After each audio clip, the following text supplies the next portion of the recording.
Hi, welcome. Enjoy the content, subscribe, and turn on notifications. Caleb always paid attention to everything.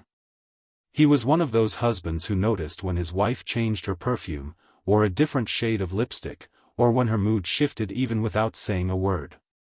For years, this attentiveness was what kept the relationship going because he truly cared. He saw beauty in the details, in the routine, in unhurried conversations.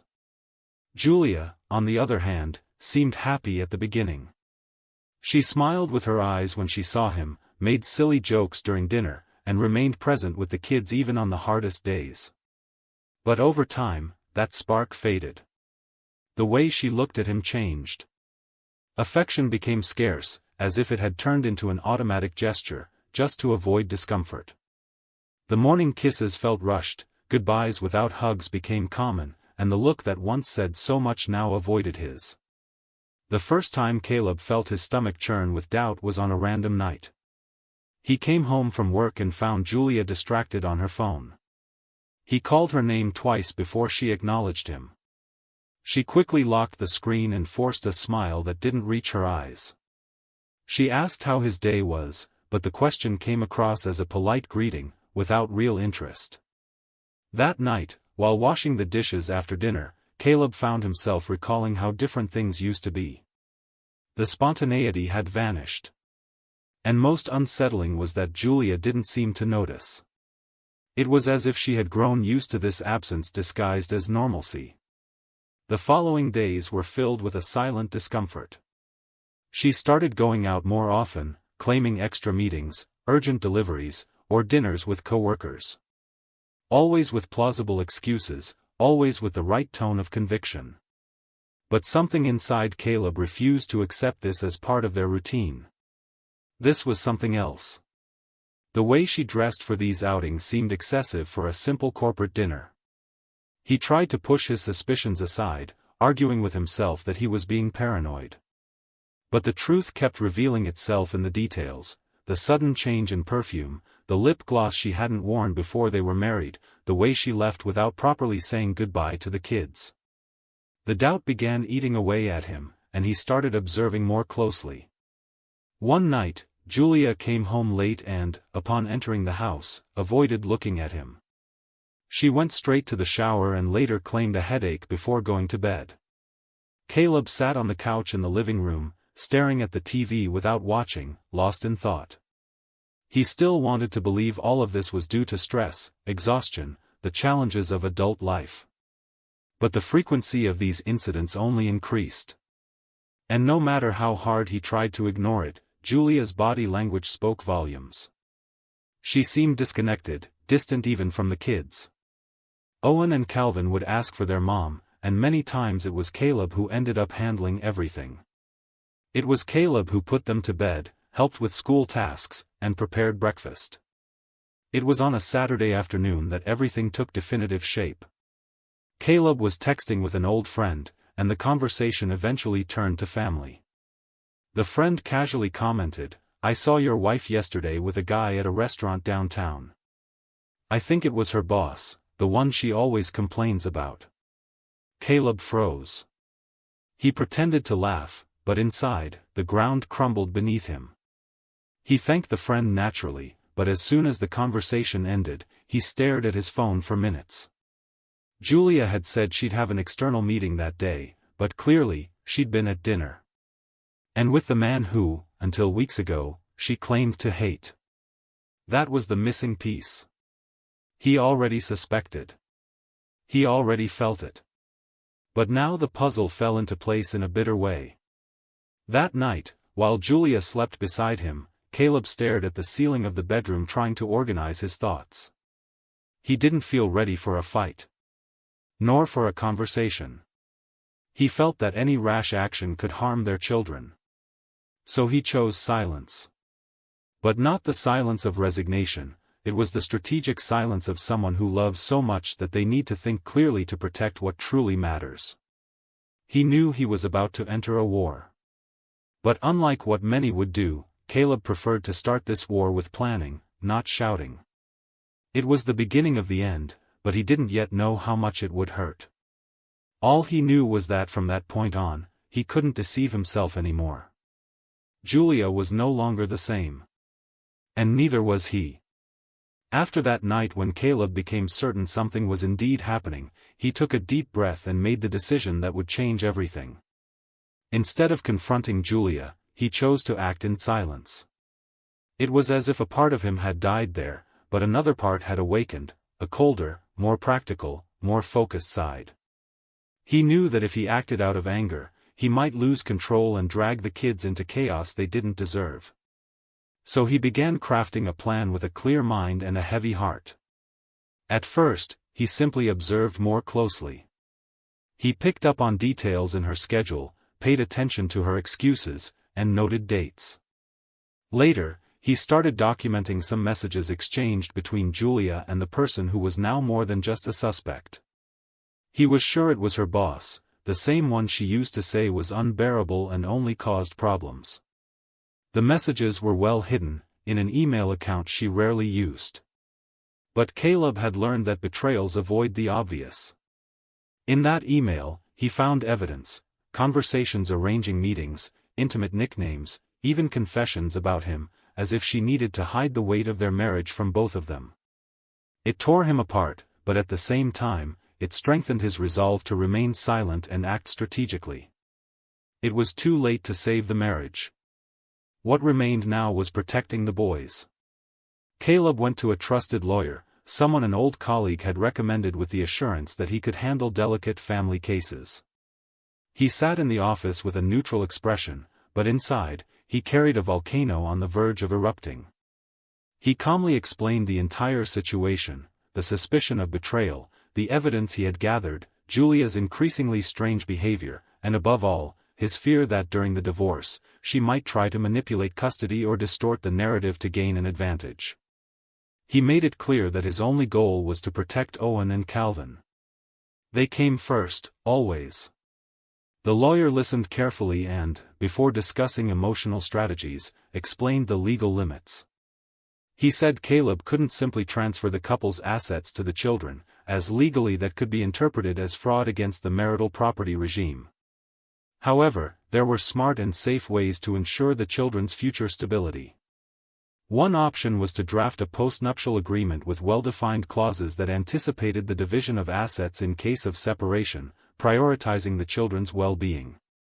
This type of document required both signatures, and Julia would need to agree, without any apparent pressure.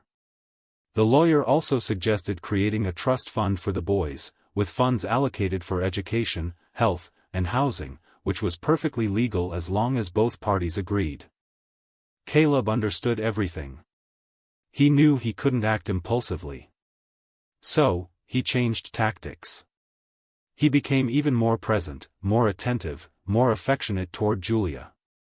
He pretended to believe every excuse, showed interest in her activities, complimented her new haircut, and prepared dinners on weekends. Gradually, he began to create an atmosphere of trust. During one of their conversations, he mentioned thinking about the children's security in case something happened to either of them. He brought up a couple they knew who had gone through a turbulent divorce, leaving the kids caught in the middle. Julia agreed, saying that was terrible. Caleb then suggested it might be time to document everything, for the sake of the children. He said it wasn't about separation but protection. Julia, lulled by this false sense of stability, found the idea reasonable. With the lawyer's help, Caleb drafted the agreement. The text included the creation of a trust fund in Owen and Calvin's names, with clauses preventing either parent from withdrawing funds without mutual consent and requiring justification for the children's benefit. There was also a clause stating that in the event of a divorce, custody would be shared, but the children's primary residence would be with Caleb, without hindering their relationship with Julia. To convince his wife, Caleb used concern for the children's emotional and financial stability as his argument. He said that if anything happened to either of them, the kids should have everything guaranteed. Julia hesitated a bit, but given the neutral language of the document and the careful way Caleb handled the conversation, she eventually agreed. They signed it on an ordinary late afternoon, without arguments or major questions. Caleb pretended calmness, but inside, he felt he had won an important battle. Julia's signature sealed a layer of protection over the children. She would never know that the document, which seemed like just family planning, was actually a key piece in what was about to happen. He knew the truth would come out soon, and when it did, there would be no room for games or blackmail. Everything would be tied up, documented, legally validated. The only thing left now was the direct confrontation. Caleb was ready to face it all, even though it still hurt. The right moment had arrived. And he wouldn't back down. It was a Friday, and Caleb came home earlier than usual. He went straight to the office upstairs, opened the drawer where he had been keeping everything, and calmly took out the documents he had gathered over the past few weeks. They were all there. Copies of the messages between Julia and her boss, restaurant reservations made on dates when she claimed to be at long meetings, bank statements showing small withdrawals in places far from work, and on top, slightly folded, the divorce papers. But these weren't ordinary papers. They had been strategically tied to the post-nuptial agreement Julia had signed weeks earlier, the one that, disguised as concern for the children's well-being, safeguarded the accounts and rights of Owen and Calvin. The lawyer had reviewed everything line by line. Nothing here was impulsive. Every clause had a purpose. Julia walked into the house as she always did, dropping her keys on the kitchen counter and letting out a tired sigh. When she saw Caleb standing at the table, her eyes immediately darted to the papers. He didn't move.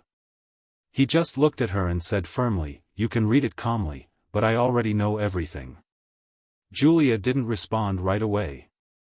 She walked to the table, picked up a sheet, and started reading, but her hands began to tremble. She dropped the paper and asked what exactly he knew. Caleb didn't hesitate. He listed the dates, times, places, names. He mentioned her boss, cited the messages, spoke of reservations for 2 at restaurants far from the city center.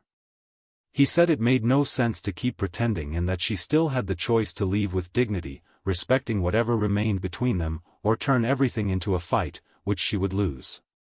Julia stepped back.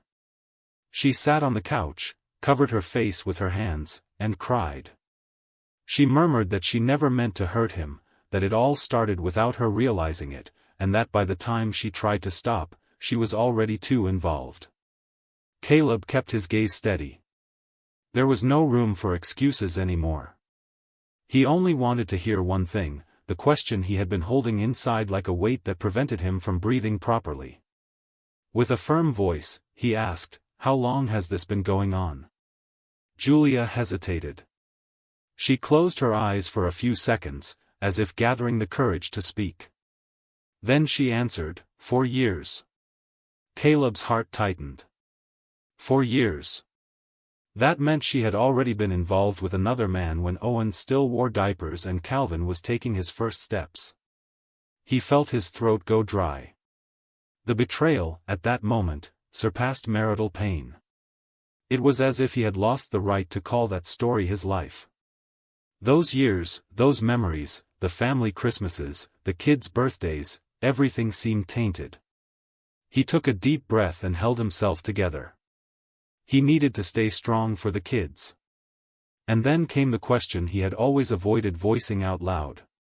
He looked directly into her eyes and asked, "Are they my children, Julia?" She froze. She tried to answer quickly, but her mouth took time to move. She said yes. Repeated it. Swore on everything sacred. Said he was the father, that there had never been any doubt. But by that point, trust was no longer enough to sustain any words. Caleb knew that if he accepted this based solely on her word, he would carry the doubt for the rest of his life. He stood up and said he would take a DNA test. He just stated it. Julia panicked, said it was humiliating, tried to argue, but he stuck to his decision. That night, Caleb couldn't sleep. He picked up his phone and spent hours looking at old photos. Owen smiling in his uniform on the first day of school. Calvin sleeping on the couch with a toy in his hand. He searched for something. A feature, a gesture, a reflection of himself in the boys. But the doubt had already taken root.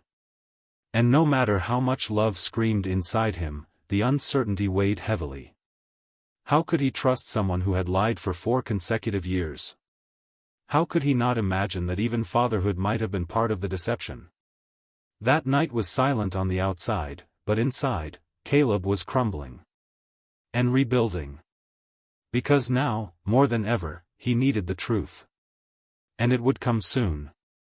With the force that only someone betrayed in so many ways at once understands.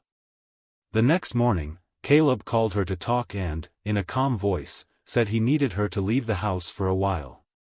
Julia started crying, begged him to reconsider, said she had nowhere to go, that she was still confused and couldn't bear being away from the kids. He took a deep breath, without breaking eye contact, and replied that this was inevitable, that they would resolve custody amicably, without fights, but that in the coming days, she should pack her things. He would explain to the boys that their mother had to travel for work, to avoid confusion. Julia didn't insist further. She knew that at this point, whatever had existed between them was completely broken. On the same day, Caleb took the boys to the clinic, telling them they were going to do a simple health check, something routine. Owen asked if it would hurt, and he replied it would be quick, just a saliva sample. Calvin thought spitting into the little container was funny. Everything happened lightly, without either of them suspecting anything. Caleb kept a calm tone the entire time, hiding the whirlwind he was experiencing inside. For them, it was just another different morning with their dad. For him, it was the moment that would define the rest of his life. The envelope arrived a few days later. Caleb spent the morning staring out the window without focusing on anything. When the delivery person rang the doorbell, his heart raced in a way it hadn't in a long time. He took the envelope, thanked them, and went upstairs with sweaty hands. He sat on the edge of the bed and stared at the sealed paper as if his entire identity was inside it. It took him a while to open it. He breathed deeply, but his chest felt heavy. Finally, he tore the side and pulled out the sheet. He read each line carefully. Result: compatible. Owen and Calvin were, without a shadow of a doubt, his biological children. His legs went weak. He let his body fall to the side and cried silently.